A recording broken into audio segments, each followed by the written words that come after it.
So welcome to my YouTube channel everyone, Bio with Molly. So first of all, let me introduce myself. Hello everyone, I am Molly and I am a second year BTech Biotechnology undergraduate. ठीक है, and I am here to make you fall in love with biology क्योंकि मैंने खुद 2 साल NEET की preparation करी है. I have been a NEET aspirant, I have been in your shoes and I know कि एक नीट एस्पिरेंट को कहाँ कहाँ दिक्कत आ सकती है और कैसे कैसे दिक्कत आ सकती है. तो जो मैं जिन नोट्स से आपका एक रिविज़न करवाने वाली हूँ पूरा एनसीईआरटी बेस्ड, वो मैंने प्रॉपरली सिर्फ एनसीईआरटी बेस्ड एनसीईआरटी लैंग्वेज वाले नोट्स रखे हैं. प्रॉपर अच्छे से नोट्स आपके ड्राफ्टेड हैं एंड जेन्युइन बता रही हूँ. आप एक बार अगर उन नोट से थरो आउट हो जाएंगे तो आई डोंट थिंक फिर आपको एनसीईआरटी में कोई दिक्कत आने वाली है. तो without any delays let's start. तो आज का जो हमारा टॉपिक है वो टॉपिक है हमारा immunity and the immune system in the body. ये हमारा ह्यूमन हेल्थ एंड डिजीज़ का 7.2 सब हेड में आता है क्लास 12 का. ठीक है, तो अब इसमें हम स्टार्ट करते हैं कि अब जो इम्यूनिटी है हमारा, ठीक है, अब यह इम्यूनिटी का मतलब क्या होता है, हम ये इम्यूनिटी पढ़ क्यों रहे हैं भैया, ऐसी क्या चीज़ है जो हमको अभी इम्यूनिटी पढ़ रहे हैं अब हम. ठीक है, सो अब हम यहाँ से स्टार्ट करते हैं. सारा एनसीईआरटी बेस्ड है. ठीक है, इसमें आपको कोई भी लाइन जो है वो एनसीईआरटी के बाहर की नहीं मिलने वाली है. मतलब एक तरीके से बेस्ट तरीका है आपका एनसीईआरटी को एक शॉर्ट में रिवाइज करने का. सारी टर्म्स इसमें एनसीईआरटी बेस्ड ही हैं. ठीक है, अब हमको पता है जो हमारी ह्यूमन बॉडी है वो डेली टू डेली बहुत सारे इन्फेक्शियस एजेंट्स के एक्सपोजर में आती है. ठीक है, बट सिर्फ कुछ ही ऐसे एक्सपोजर होते हैं जिनसे हमको डिजीज़ हो पाती है. बहुत कम ऐसे एक्सपोजर होते हैं जिनसे हमको डिजीज़ कैच कर लेते हैं. ऐसा क्यों होता है? क्योंकि हमारी जो बॉडी है उसके पास एक एबिलिटी होती है अपने आप को डिफेंड करने की. इनहेरेंट इम्यूनिटी होती है. इनहेरेंट का मतलब ऑलरेडी, मतलब वो हमारे को हेरिडिटरी होता है. बाय बर्थ हमारे पास एक एबिलिटी होती है कि हम ऐसे एंटीजेंस को जो है डिफेंड कर पाएँ, हमारी बॉडी जो है इनको डिफेंड कर पाए. ठीक है, तो अब ये जो एबिलिटी होती है, ये एबिलिटी क्या होती है भाई, व्हाट इज़ दिस एबिलिटी. ठीक है, अब हम इस एबिलिटी के बारे में पढ़ते हैं. The overall ability of the host, जो हमारा होस्ट है उसकी जो एबिलिटी है to fight the disease causing antigen जो उस होस्ट पे अटैक कर रहे हैं. ठीक है, वो एबिलिटी वो हमारा इम्यून सिस्टम हमको देता है और इसी एबिलिटी को हम कहते हैं इम्यूनिटी. ठीक है, तो अगर हम इसको बुकिश लैंग्वेज में समझना चाहें तो the overall ability of the host to fight the disease causing organisms conferred by the immune system is called the immunity. मतलब जो हमारा होस्ट है, हम जिस होस्ट की बात कर रहे हैं उस होस्ट पे जो भी हमारे पास डिजीज़ कॉजिंग ऑर्गेनिजम्स का अटैक हुआ, इससे ये होस्ट अपने आप को डिफेंड कर लेगा और ये जो डिफेंडिंग एबिलिटी है वो इसको हमारा इम्यून सिस्टम देगा और इस एबिलिटी को हम कहते हैं इम्यूनिटी. ठीक है, आई होप ये क्लियर होगा. अब हम पढ़ते हैं क्लासिफिकेशन इम्यूनिटी का क्या होता है. अब जो इम्यूनिटी है हमारी वो 2 टाइप्स की होती है. ठीक है, एक इनेट इम्यूनिटी और एक एक्वायर्ड इम्यूनिटी. ठीक है, अब हम दोनों का क्लासिफिकेशन पढ़ने वाले हैं कि इनेट इम्यूनिटी क्या होता है और एक्वायर्ड इम्यूनिटी क्या होता है. तो सबसे पहले हम जो है स्टार्ट करने वाले हैं हमारा इनेट इम्यूनिटी के साथ. अब यहाँ पे लिखा है कि ये non specific type of defence है. इसका क्या मतलब होता है नॉन स्पेसिफिक? मतलब ये कि कोई भी जो हमारे पास डिजीज़ कॉजिंग ऑर्गेनिज्म हमारे होस्ट पे अटैक करेगा उसका हमारा जो बॉडी होगी, हमारी जो इनेट इम्यूनिटी होगी, ये डिफ्रेंशिएट कर लेगा कि ये सेल्फ है या फिर ये नॉन सेल्फ है. और ये डिफ्रेंशिएशन होने के बाद ही हमारा जो होस्ट है वो हमारी इनेट इम्यूनिटी को जो है एक्टिवेट कर देगा. और ये एक्टिवेट होते ही क्या होगा, हमारा ये सारे जो बैरियर्स हैं ये हमारे उस डिजीज़ कॉजिंग होस्ट को डिफेंड करने लग जाएंगे. हमारी बॉडी उनसे डिफेंड होने लग जाएगी ऑटोमेटिकली. तो कोई भी डिजीज़ कॉजिंग ऑर्गेनिज्म जो हमारी बॉडी पर अटैक कर रहा है वो सबसे पहला टारगेट बनेगा हमारी नॉन स्पेसिफिक इनेट इम्यूनिटी का. ठीक है, तो innate immunity it is a non specific type of defence. ठीक है, that is present at the time of birth. ये हमको बाय बर्थ ही होता है. ठीक है, बाय बर्थ ये सारे बैरियर्स जो हमारे पास होते हैं इनेट इम्यूनिटी के, बाय बर्थ हमारे पास इम्यूनिटी होती है. ठीक है, तो कोई भी डिजीज़ कॉजिंग ऑर्गेनिज्म जो हमारे होस्ट पे जो है अटैक करेगा वो सीधा हमारे जो है टारगेट पे आएगा इनेट इम्यूनिटी के. ठीक है, तो अब हमारे पास डिफरेंट टाइप के बैरियर्स होते हैं जो प्रिवेंट करते हैं एंट्री ऑफ फॉरेन एजेंट्स हमारी बॉडी के अंदर. ठीक है, तो ये हमारे पास 4 बैरियर होते हैं जो हमको स्टडी करने होते हैं. कौन से होते हैं ये हमारे पास? Physical barrier, physiological barrier, cellular barrier और साइटोकाइन बैरियर्स. ये 4 बैरियर्स है. अब हम इसके बारे में पढ़ लेते हैं कि क्या क्या होते हैं. तो पहले अगर हम हमारे फिजिकल बैरियर्स की बात करते हैं तो ये 2 टाइप के होते हैं, हमारे स्किन और म्यूकस कोटिंग. अब फिजिकल है, ठीक है, तो हमारे पास स्किन हो गई और म्यूकस कोटिंग हो गई. अब हमारे पास स्किन क्या होता है, देखो स्किन हमारे पास ये हम इसको मेन फिजिकल बैरियर कह सकते हैं क्योंकि भाई ये मेन मतलब बिल्कुल हमारे टॉप बाउंड्री पर आता है. ठीक है। अगर कोई माइक्रो ऑर्गेनिज्म इन्वेड करने की कोशिश करेगा तो सबसे पहले किसके कांटेक्ट में आएगा, वो आएगा हमारे स्किन के कांटेक्ट में, ठीक है। तो the skin covering our body it acts as a main physical barrier, ठीक है, that directly prevents the entry of micro organism. Direct हमारा माइक्रो ऑर्गेनिज्म हमारे स्किन के कॉन्टैक्ट में आएगा और वो एंट्री जो है प्रिवेंट हो जाएगी। क्यों? क्योंकि हमारा स्किन किसी माइक्रो ऑर्गेनिज्म को अगर कोई कट और वूंड नहीं है तो अंदर जाने देगा ही नहीं, ठीक है। तो स्किन तो हमारा हो गया मेन फिजिकल बैरियर जो होता है। अब हम म्यूकस कोटिंग के बारे में पढ़ते हैं। ये जो म्यूकस कोटिंग होती है हमारे पास, ये म्यूकस शब्द ही बता रहा है कि इन हमारे जो बॉडी के अंदर जो भी ये ट्रैक्ट्स टाइप के होंगे, ये कोटिंग म्यूकस की उनमें पाई जाएगी, ठीक है। तो a thick mucus coating lines हमारे एपिथेलियम जो कि हमारे ट्रैक्ट का होता है और गैस्ट्रो इंटेस्टाइनल ट्रैक्ट्स होते हैं और जो हमारे यूरोजेनाइटल ट्रैक्ट्स होते हैं, इनकी हमको ये ऐसे लाइनिंग में मिलता है ताकि अगर कोई भी माइक्रो ऑर्गेनिज्म अंदर एंट्री लेना चाहे तो जो साइड में हमारी ये म्यूकस कोटिंग है ये हमारे माइक्रो ऑर्गेनिज्म को यहीं पे ट्रैप करके रोक ले और ये अंदर हमारे जो भी मान लो ये लंग्स हैं, ये लंग्स तक ना जा पाए या फिर जो भी हमारे इंटरनल ऑर्गन्स हैं वहाँ तक ये जा नहीं पाए। ये म्यूकस हमारा ट्रैप कर लेगा हमारे माइक्रोब्स को, ठीक है। तो आई होप फिजिकल बैरियर्स हमारे क्लियर होंगे। अब हम बात करते हैं फिजियोलॉजिकल बैरियर्स के बारे में। अब हमारे फिजियोलॉजिकल बैरियर्स क्या होते हैं? ये हमारे बॉडीली सिक्रीशंस होते हैं जो प्रिवेंट करते हैं हमारे माइक्रोबियल ग्रोथ को by creating harsh conditions for them. मतलब जैसे हमारे स्टमक में एसिड हो गया, माउथ में सलाइवा हो गया और टीयर्स हो गए। अब ये हमारे ऐसे बॉडी सिक्रीशंस होते हैं, ठीक है, जो माइक्रोबियल ग्रोथ को इनहिबिट कर देते हैं या फिर रोक देते हैं उनके लिए हार्श क्रिएशंस को मतलब क्रिएट करके। जैसे मान लो पीएच हाई हो गया तो जो माइक्रोब हमारा हाई पीएच में सर्वाइव नहीं कर पाएगा वो उसकी ग्रोथ इनहिबिट हो जाएगी। अब जैसे हमारा स्टमक है, हमारे स्टमक में एसिड होता है, कोई भी अनवांटेड माइक्रोब अगर हमने इंजेस्ट कर लिया तो वो स्टमक तक जाएगा और जो हमारे स्टमक के एसिड की कंडीशंस को सफाइस नहीं कर पाएगा, अच्छे से फुलफिल नहीं कर पाएगा, वो वापस हमारी बॉडी उसको बैक आउट कर देगी वॉमिट के थ्रू या फिर आपको लूज मोशंस हो जाएंगे या फिर ऐसा कुछ भी हो जाएगा।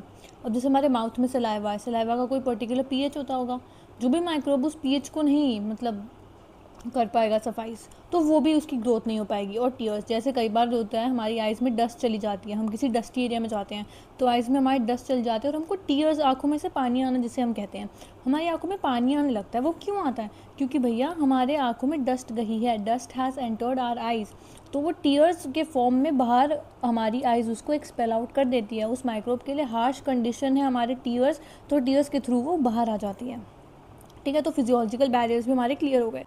तो अब आ गए हमारे सेलुलर बैरियर्स। अब हमारे सेलुलर बैरियर्स क्या होते हैं? ये सर्टन ल्यूकोसाइट्स होते हैं यानी कि WBCs जो फैगोसाइटोस मतलब कि ये इंगल्फ करवा लेते हैं and they destroy the invading microbes. और ये हमारे 4 टाइप्स के होते हैं। क्या क्या होते हैं? PMNL न्यूट्रोफिल्स होते हैं जो हमारे ब्लड में प्रेजेंट होते हैं, मोनोसाइट्स भी हमारे ब्लड में प्रेजेंट होते हैं, फिर हमारे पास NK सेल्स होते हैं द नेचुरल किलर सेल्स जो हमारे एक टाइप के लिम्फोसाइट होते हैं और ये भी हमारे ब्लड में प्रेजेंट होते हैं, फिर हमारे पास मैक्रोफेजेस आ गए जो हमारे टिश्यूज़ में प्रेजेंट होते हैं। ये 4 कैटेगरी के सेल्स होते हैं, ठीक है, जो हमारे ब्लड में और टिश्यूज़ में प्रेजेंट होते हैं और ये इंगल्फ कर लेते हैं और डिस्ट्रॉय कर देते हैं हमारे माइक्रोब्स को जो भी इनको हमारे ब्लड स्ट्रीम या टिश्यूज़ में मिलता है ताकि ये फर्दर हमारी बॉडी को कोई हार्म ना कर पाए, ठीक है। तो ये तो हो गए हमारे सेलुलर बैरियर्स। अब हम डिस्कस करते हैं हमारे साइटोकाइन बैरियर्स क्या होते हैं। तो इसमें हमारे इंटरफेरॉन्स का यूज़ होता है। अब इंटरफेरॉन्स क्या होते हैं भाई? ये सेल्स होते हैं, ठीक है, the cells that have been already infected by virus. ये जो सेल्स होते हैं, मान लो इस पर हम किसी वायरस का अटैक ऑलरेडी हो चुका है, they are already infected by virus, तो ये यूनिक प्रोटीन्स को सिक्रीट आउट करेंगे जिनको हम इंटरफेरॉन्स बोलते हैं।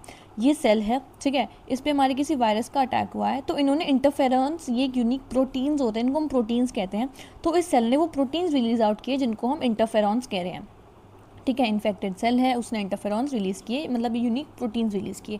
अब ये जो हमारे इंटरफेरॉन्स हैं ये हमारे ट्रैवल करेंगे, they will travel to the neighbouring cells, ठीक है, to protect non infected cells from the further viral infection. अभी जो इंटरफेरॉन्स रिलीज़ हुए हैं ये हमारे जो नेबरिंग सेल्स होंगे जो कि इन्फेक्टेड नहीं होंगे वायरस से, ये पूरे तरीके से सेफ सेल्स होंगे अभी तक के लिए, ठीक है, ये उन पर आएंगे, ठीक है, उनके पास जाएंगे, they will travel to them and ये उनको प्रोटेक्शन दे देंगे कि बाकी अब जो वायरस आ रहा है ये इन पे अटैक ना कर पाए और ये हमारे पास प्रोटेक्टेड रहेंगे हमारे वायरस से, ठीक है। तो आई होप हमारे पास ये जो 4 बैरियर्स थे ये आपको अच्छे से क्लियर हो गए। कौन से एक बार रिवाइज कर लेते हैं। Physical barriers, physiological barriers, cellular and cytokine barriers, तो अब हम आगे चलते हैं, लेट्स प्रोसीड फर्दर।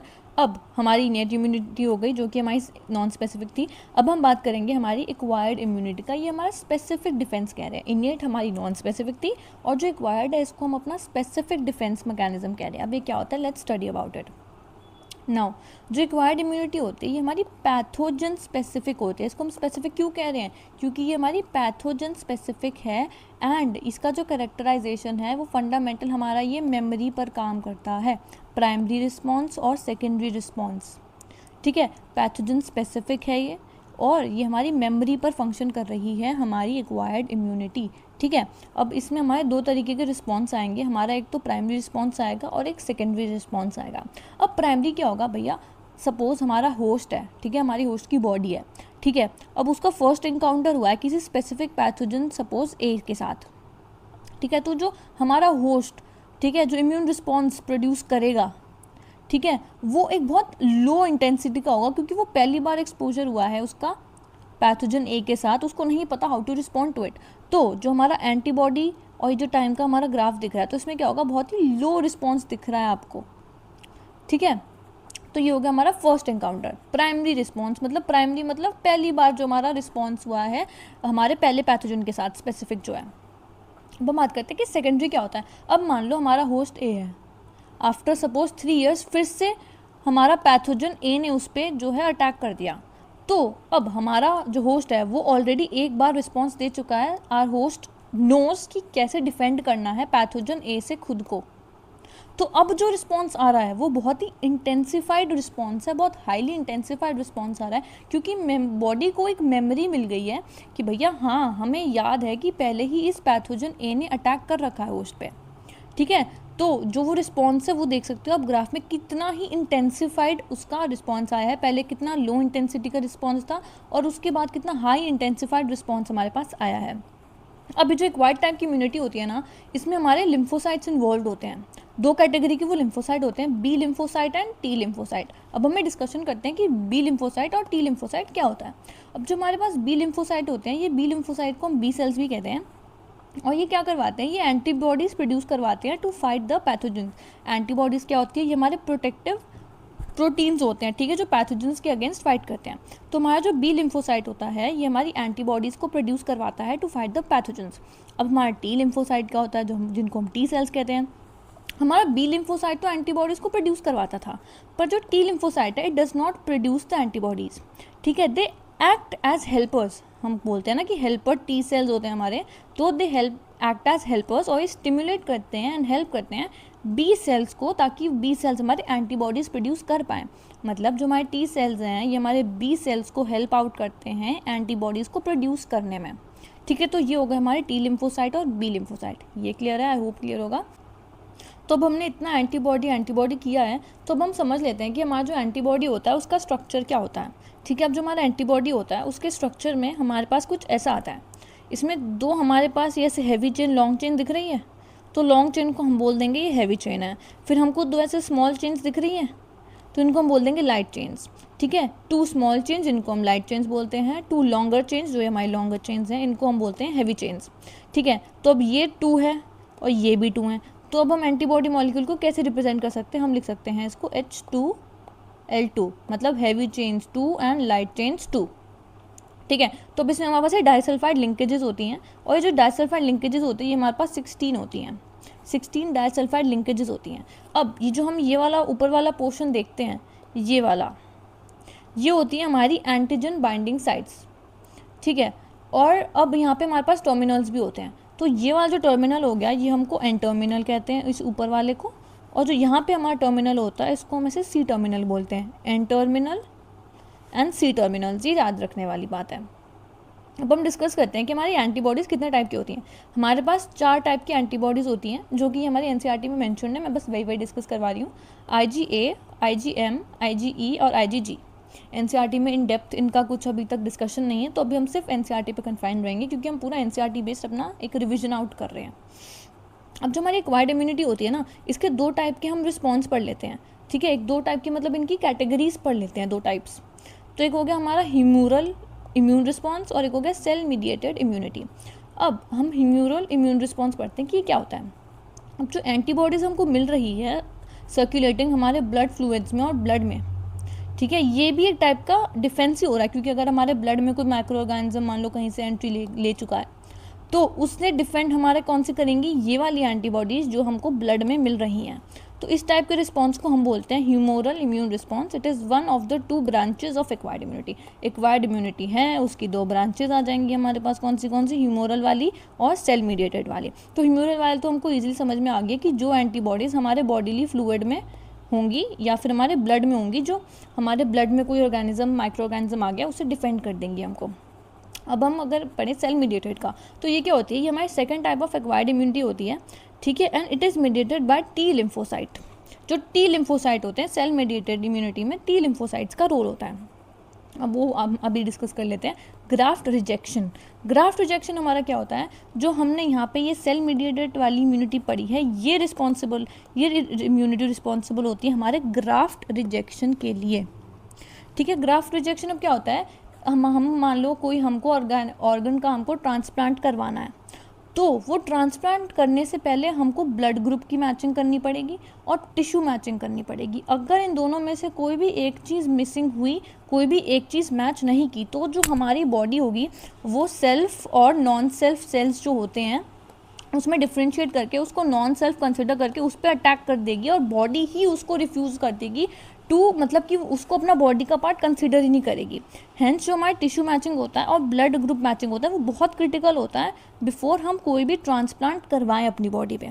तो हमारे यही टी लिम्फोसाइट उसमें बहुत ही मेजर रोल प्ले करते हैं कि अगर बॉडी ने इस जो हमको ऑर्गन ट्रांसप्लांट करवाना है इसके टिश्यू को और ब्लड ग्रुप को जो हमारा नॉन सेल्फ होता है वो आइडेंटिफाई कर लिया, तो फिर बॉडी नहीं एक्सेप्ट करने वाली है, बॉडी अटैक आउट कर देगी इस हमारे ऑर्गन पे, और इसको हम ग्राफ्ट रिजेक्शन बोल देंगे कि भैया बॉडी ने जो ऑर्गन का ट्रांसप्लांट होना था वो एक्सेप्ट आउट नहीं किया, ठीक है। तो ये वाला पार्ट हमारा प्रॉपरली क्लियर हो चुका है। कौन सा concept of immunity, innate immunity, acquired immunity, antibody, और ये हमारे पास 2 ब्रांचेस जो इम्यूनिटी की आती हैं, और वो ग्राफ्ट रिजेक्शन भी। तो अब हमने वो सब पढ़ लिया था, तो अब हम स्टार्ट करने वाले हैं हमारा एक्टिव और पैसिव इम्यूनिटी के बारे में। अब जो एक्टिव और पैसिव इम्यूनिटी है ये हम नॉर्मल तरीके से नहीं पढ़ने वाले हैं कि पहले हमने एक्टिव इम्यूनिटी पढ़ ली फिर हमने पैसिव पढ़ ली, नहीं, हम इसको एक टैबुलर फॉर्म में अच्छे से पढ़ेंगे जिससे हमको दोनों के बीच के डिफरेंसेस क्लियर हो जाएं और एग्जांपल्स भी अच्छे से क्लियर हो जाएं, ठीक है। तो पहले देखते हैं हमारी एक्टिव इम्यूनिटी। अब एक्टिव इम्यूनिटी क्या होती है, जब हमारा जो होस्ट होता है हम उसको एक्सपोज करते हैं एंटीजन से, ठीक है। अब या तो वो लिविंग हो सकते हैं, डेड हो सकते हैं, या फिर वो किसी टाइप के प्रोटीन हो सकते हैं, ठीक है। तो उससे क्या होगा, हमारी जो बॉडी होगी, होस्ट की जो बॉडी होगी, वो सिंथेसाइज करना चालू कर देगी क्या, एंटीबॉडीज़। मतलब एक्टिव इम्यूनिटी में क्या होता है, जो हमारा होस्ट होता है that is expose to antigens, जो हमारे डिजीज़ कॉजिंग एंटीजेंस होते हैं उससे एक्सपोज किया जाता है, जिससे कि हमारी बॉडी एक रिस्पॉन्स देती है, उस रिस्पॉन्स के थ्रू हमारी बॉडीज़ जो है एंटीबॉडीज़ प्रोड्यूस करती है। अब यहाँ पे जो हमारी बॉडी है वो एंटीबॉडीज़ प्रोड्यूस कर रही है, मतलब वो एंटीजन को आइडेंटिफाई कर रही है, वो आइडेंटिफाई करने के बाद वो एंटीबॉडीज़ प्रोड्यूस कर रही है। तो ये थोड़ा सा स्लो प्रोसेस है, इस प्रोसेस में टाइम लगेगा, ठीक है। तो हम देखें तो एक्टिव इम्यूनिटी हमारी स्लो होती है, ठीक है, और टाइम भी लेती है अपना पूरा इफेक्टिव रिस्पॉन्स देने में। तो अब इसके एग्जाम्पल्स क्या होते हैं हमारे एक्टिव इम्यूनिटी के, कि हमने मान लो माइक्रोब्स वैक्सीनेशन के थ्रू इंजेक्ट करवा दी, हमने वैक्सीन दे दिया। वैक्सीन में क्या होता है, वैक्सीन में हमारे पास होता है वीकेंड पैथोजन्स डलवाते हैं। अब जो वीकेंड पैथोजन हमारा गया है होस्ट के अंदर, तो होस्ट क्या करेगा, एंटीबॉडीज ही तो प्रोड्यूस करेगा उस एंटीजन को आइडेंटिफाई करके। तो वैक्सीनेशन का एक रोल हो गया हमारे एक्टिव इम्यूनिटी में। फिर मान लो हमारे पास एक बेबी है, उस बेबी के अराउंड किसी ने स्नीज कर दिया, किसी ने कॉफ कर दिया, तो अब बेबी क्या होगा, वो स्नीज में कॉफ में जो भी हमारे पास इन्फेक्शियस ऑर्गेनिज्म होंगे उसको कैच कर लेगा। तो catching an infectious organism naturally during one's life time.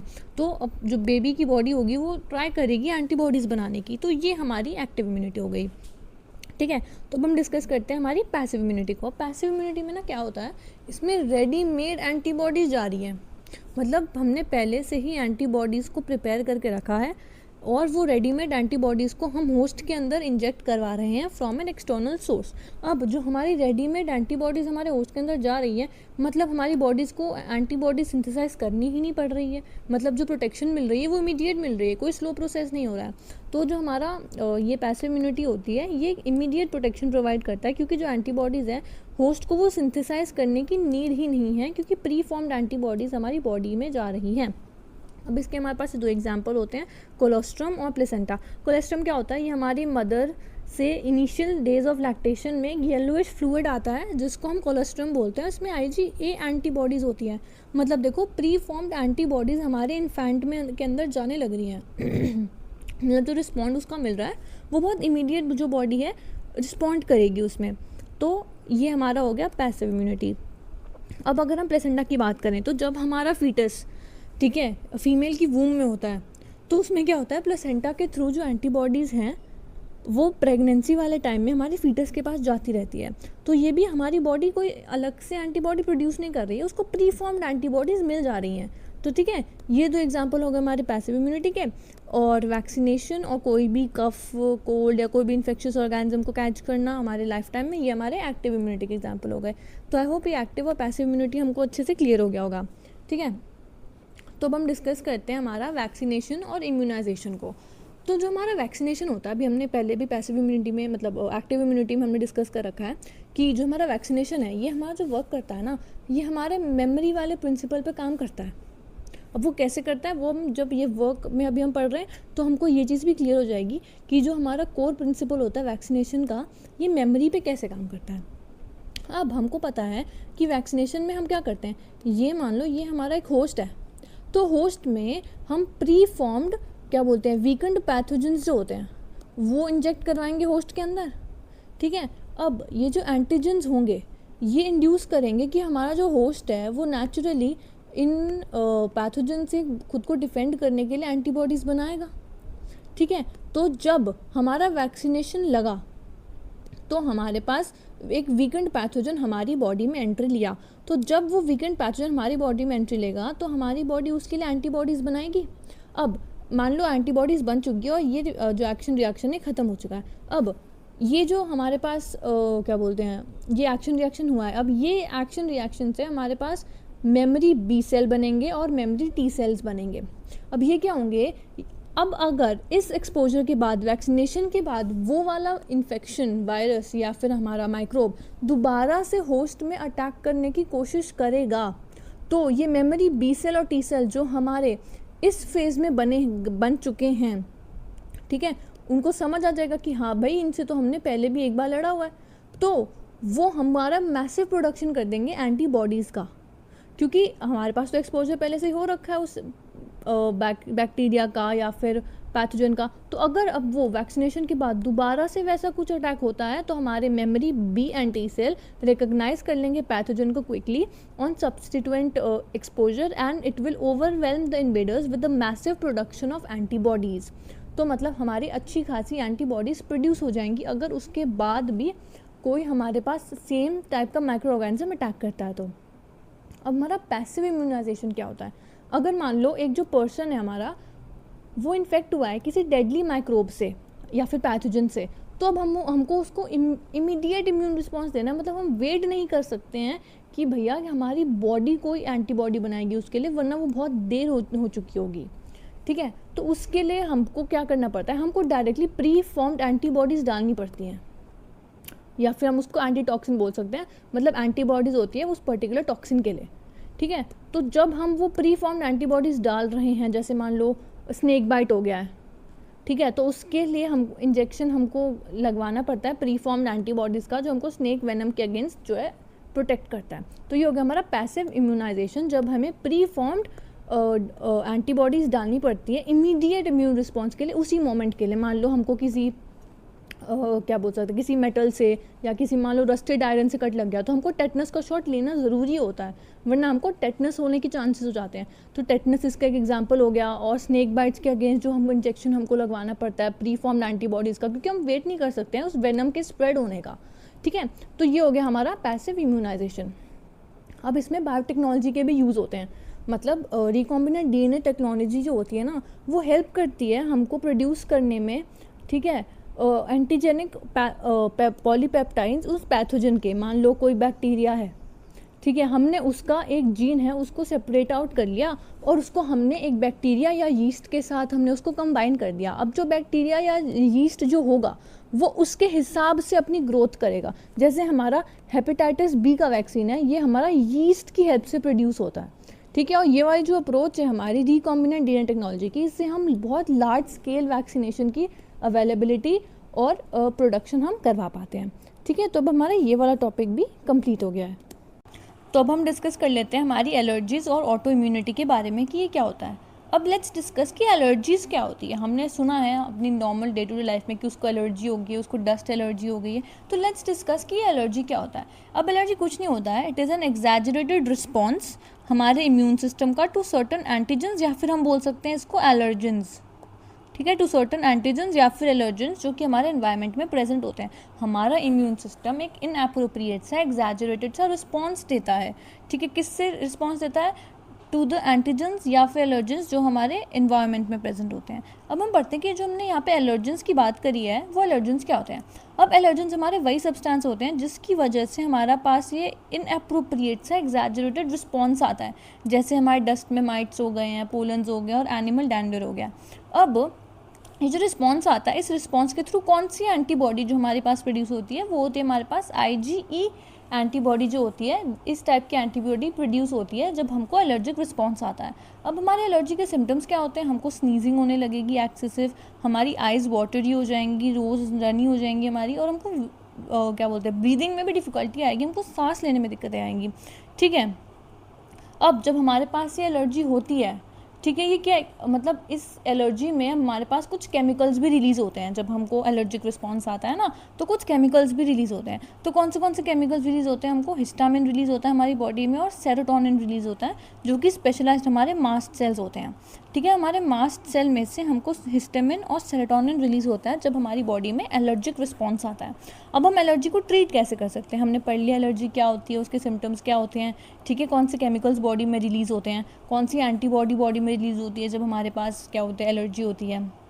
पर अब हम एलर्जी को ट्रीट कैसे कर सकते हैं? How can we reduce the symptoms of allergy? तो उसके लिए हमको ड्रग्स यूज़ करनी पड़ेंगी, जैसे एंटी हिस्टामिन रिलीज़ हो रहा है तो उसको काटने के लिए हमको एंटी हिस्टामिन चाहिए होगा। We need adrenaline and steroids. तो इन 3-4 चीज़ों की मदद से हम अपने जो क्या बोलते हैं एलर्जिक सिम्टम्स होते हैं, we can reduce them easily. Okay, now let's discuss about autoimmunity क्या होती है। हमने इम्यूनिटी पढ़ ली, अब हम पढ़ते हैं autoimmunity. Higher vertebrates have evolved a memory based acquired immunity. ठीक है, based on the ability to differentiate between foreign organisms pathogens from self. अब इसमें कुछ नहीं, इसमें ये बताया हुआ कि हमारी जो बॉडी है एक मेमोरी बेस्ड एक्वायर्ड इम्यूनिटी के बेसिस पे काम करती है, जिससे कि वो सेल्फ क्या बोलते हैं, हाँ, सेल्फ और नॉन सेल्फ सेल्स के बीच में डिफ्रेंशिएट कर सकती है हमारी बॉडी। पर ऑटो इम्यूनिटी में क्या होता है ना, sometimes due to genetic and other unknown reasons जो हमारी बॉडी है वो कैपेबिलिटी लूज़ कर देती है ये सेल्फ और नॉन सेल्फ सेल्स के बीच में डिफ्रेंशिएट करने का। और ये अगर कैपेबिलिटी लूज़ हो चुकी है हमारी बॉडी की तो वो अपने ही सेल्स को, सेल्फ सेल्स को अटैक करने लग जाएगी। अब इससे क्या होगा, डैमेज हो जाएगा हमारी ही बॉडी। अगर हमारी बॉडी मान लो सेल्फ सेल्स को ही अटैक कर रही है तो डैमेज किसका होगा? ओवरऑल बॉडी का, ओवरऑल होस्ट का डैमेज होगा यहाँ पे। ठीक है, तो इसी को हम बोलते हैं ऑटो इम्यून डिजीज़। जब हमारी बॉडी सेल्फ और नॉन सेल्फ सेल्स के बीच में डिफ्रेंशिएट करने की एबिलिटी को लूज आउट कर देती है तो वो खुद के ही सेल्फ सेल्स पे अटैक आउट करने लग जाती है। तो इसी को हम बोलते हैं ऑटो इम्यून। इसमें हमारे होस्ट की ही बॉडी डैमेज हो रही है। अब हमारे ऑटो इम्यून डिजीज़ के एग्जाम्पल क्या होते हैं? रूमेटॉइड आर्थराइटिस जो बहुत सारे पीपल को अफेक्ट करता है। ठीक है, तो अब हमारा ऑटो इम्यून भी हो गया है और हमारी एलर्जीज भी हो गई हैं। तो अब हम डिस्कस कर लेते हैं हमारे लिम्फॉइड ऑर्गन्स के बारे में। ठीक है, हमारे लिम्फॉइड ऑर्गन्स क्या होते हैं। अब हमको ये बात पता है कि जो ह्यूमन इम्यून सिस्टम होता है it consist of lymphoid organs, tissues, cells और सॉल्युबल मॉलिक्यूल्स जैसे कि हमारी एंटीबॉडीज़ हो गई। तो अब हम अपने लिम्फॉइड ऑर्गन्स के बारे में डिस्कशन करने वाले हैं क्योंकि हमने एंटीबॉडीज़, ऑटो इम्यून, एलर्जीज इन सब के बारे में हम ऑलरेडी डिस्कस कर चुके हैं। तो हमारे लिम्फॉइड ऑर्गन्स पे आते हैं। लिम्फॉइड ऑर्गन्स क्या होते हैं हमारे पास? अब लिम्फॉइड ऑर्गन्स हमारे ऐसे स्ट्रक्चर होते हैं जहाँ पे ओरिजिन, मैचुरेशन एंड और मतलब या ऑल्सो प्रोलिफरेशन होता है हमारे लिम्फोसाइट्स का। जो हमारे लिम्फोसाइट्स होते हैं ना उनका ओरिजिन, मैचुरेशन और प्रोलिफरेशन होता है हमारे लिम्फॉइड ऑर्गन्स में। अब जो हमारे लिम्फॉइड ऑर्गन्स होते हैं ना ये 2 टाइप्स के होते हैं हमारे पास। ठीक है, पहले एक तो होता है हमारे प्राइमरी लिम्फॉइड ऑर्गन्स और एक होते हैं हमारे सेकेंडरी वाले। अब जो हमारे प्राइमरी लिम्फॉइड ऑर्गन्स होते हैं, ठीक है, ये वो जगह होती है जहाँ पे जो हमारे लिम्फोसाइट्स होते हैं ना उनका मैचुरेशन होता है। ठीक है, ये ऐसे ऑर्गन्स होते हैं जहाँ पे जो हमारे इमेच्योर लिम्फोसाइट्स होते हैं, ठीक है, इमेच्योर जो लिम्फोसाइट्स होते हैं वो मैच्योर करते हैं इनटू एंटीजन स्पेसिफिक लिम्फोसाइट्स, ठीक है। और जब यहाँ पे इन लिम्फोसाइट्स का मैचुरेशन हो जाता है तो ये माइग्रेट करते हैं हमारे सेकेंडरी ऑर्गन्स के पास, ठीक है, ताकि इनका प्रोलिफरेशन वगैरह हो पाए। अब अगर हम डिस्कस करें हमारे प्राइमरी ऑर्गन्स के बारे में तो ये होते हैं हमारे बोन मैरो और थाइमस। अब अगर हम बोन मैरो को डिस्कस करें तो ये हमारा मेन लिम्फॉइड ऑर्गन होता है जहाँ पे, ठीक है, हमारे सारे blood cells including the lymphocytes ये प्रोड्यूस किए जाते हैं, ठीक है। ये हो गया हमारा बोन मैरो, इसमें हमारे लिम्फोसाइट्स का और ब्लड सेल्स का प्रोडक्शन किया जाता है, तो ये हमारा मेन लिम्फॉइड ऑर्गन है, ये याद रखने वाली बात है। अब अगर हम थाइमस की बात करें, थाइमस क्या होता है हमारा, ये हमारा एक लोब्ड ऑर्गन होता है जो हमारे हार्ट के पास मिलता है हमको, और ये हमारी जो ब्रेस्ट बोन होती है ना बीच में, उसके बीनीथ हमको मिलता है, ठीक है। ये जो पर हमारा जब बर्थ के टाइम पे हमारा जो थाइमस होता है ना वो बहुत लार्ज होता है, पर जैसे ही हमारी एजिंग होने लगती है ना तो उसके बाद ये बहुत बहुत बहुत छोटा होता चला जाता है। हमारी इम्यूनिटी में बहुत एक कहते हैं ना मेजर रोल प्ले करता है वो हमारा थाइमस करता है, कि ओल्ड एज के साथ हम क्यों कहते हैं कि ओल्ड एज के साथ हमारी इम्यूनिटी भी कम होती जाती है, क्यों, क्योंकि हमारा थाइमस भी उतना ही छोटा होता चला जाता है। अब जो हमारा बोन मैरो होता है और थाइमस होता है, ये दोनों ही वाइटल इन्वायरमेंट प्रोवाइड करते हैं डेवलपमेंट और मैचुरेशन के लिए, किसके लिए, हमारे टी लिम्फोसाइट्स के लिए। ये एक इंपॉर्टेंट पॉइंट है, एग्जाम्स में कई बार पूछा जाता है, तो इस पर थोड़ा सा एक्स्ट्रा एम्फेसाइज देना, ठीक है। अब अगर हम सेकेंडरी लिम्फोइड ऑर्गन्स की बात करें तो यहाँ पे जो हमारे लिम्फोसाइट्स होते हैं ये हमारे एंटीजन्स के साथ इंटरैक्ट करेंगे और एक्टिवेट हो जाएंगे, ठीक है। हमारे पास मैच्योरेशन हो गई है हमारे प्राइमरी ऑर्गन्स में, उसके बाद चले गए हमारे सेकेंडरी ऑर्गन्स के पास, और यहाँ पे जो लिम्फोसाइट होंगे हमारे एंटीजन के साथ इंटरैक्ट करके एक्टिवेट हो जाएंगे, ठीक है। अब ये हमारे पास होते हैं secondary lymphoid organs, spleen, lymph node, tonsil, pairs patches और अपेंडिक्स। तो पहले हम स्प्लीन डिस्कस करते हैं कि स्प्लीन क्या होता है।